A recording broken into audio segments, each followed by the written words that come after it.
ले से जुदाई, दिल मांगे बस रिहाई।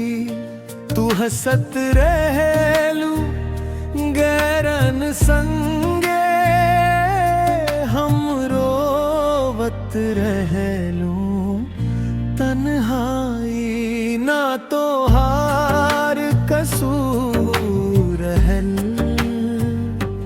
ना हमार गलीती रहे, बस अधूरा लिखल रहे प्यार ही किस्मत के मर्जी रहे।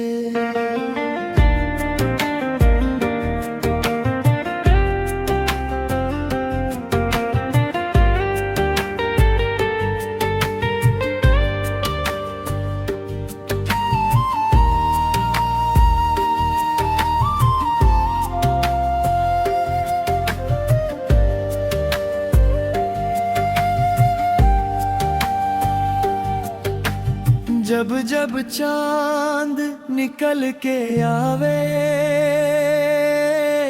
तो हर चेहरा याद दिलावे। हवा छुए ते लागे आई सन, तू धीरे से नाम पुकारे। बुझ गए घर के दिया बाकी रात सभी बाकी बा, दिल तक अब के हार गल बाकिर सांस सभी बाकी बा।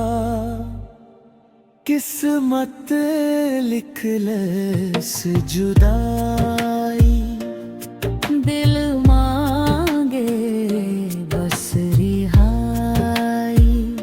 तू हंसत रह लू गैरन संगे, हम रोवत रह लूं तन्हाई। ना तो हार कसूर रहल, ना हमार गलती रहे, बस अधूरा लिखल रहे प्यार ही किस्मत के मर्जी रहे।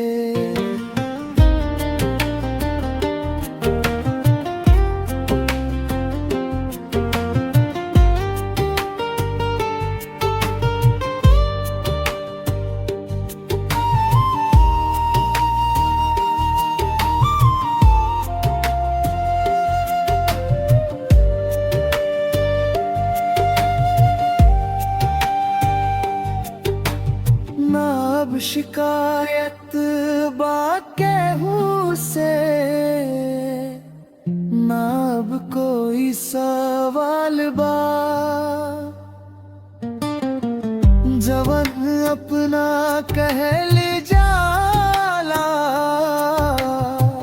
वही सबसे बेहाल बा। टूटल सपना जोड़ ना पाई, समय भी हार मान गए। जियत तबानी लोग खातिर, बाकिर दिल शमशान बन गए। किस्मत लिख ले से जुदाई, दिल मांगे बस रिहाई। तू हंसत रह लू गैरन संगे, हम रोवत रह लूं तन्हाई। ना तो हार कसूर रहल,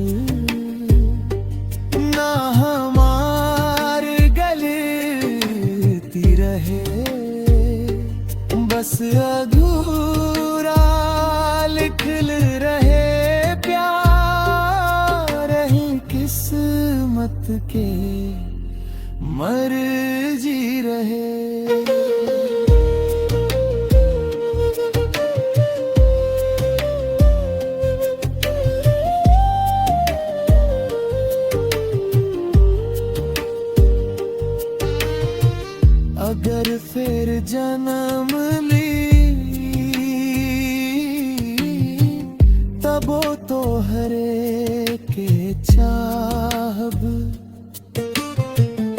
आखिरे जन्म में अब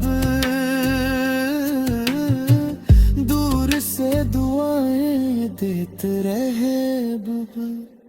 किस्मत लुखलस जुदाई, दिल मांगे बस रिहाई। तू हंसत रहलू गैरन संगे, हम रोवत रहलू तन्हाई।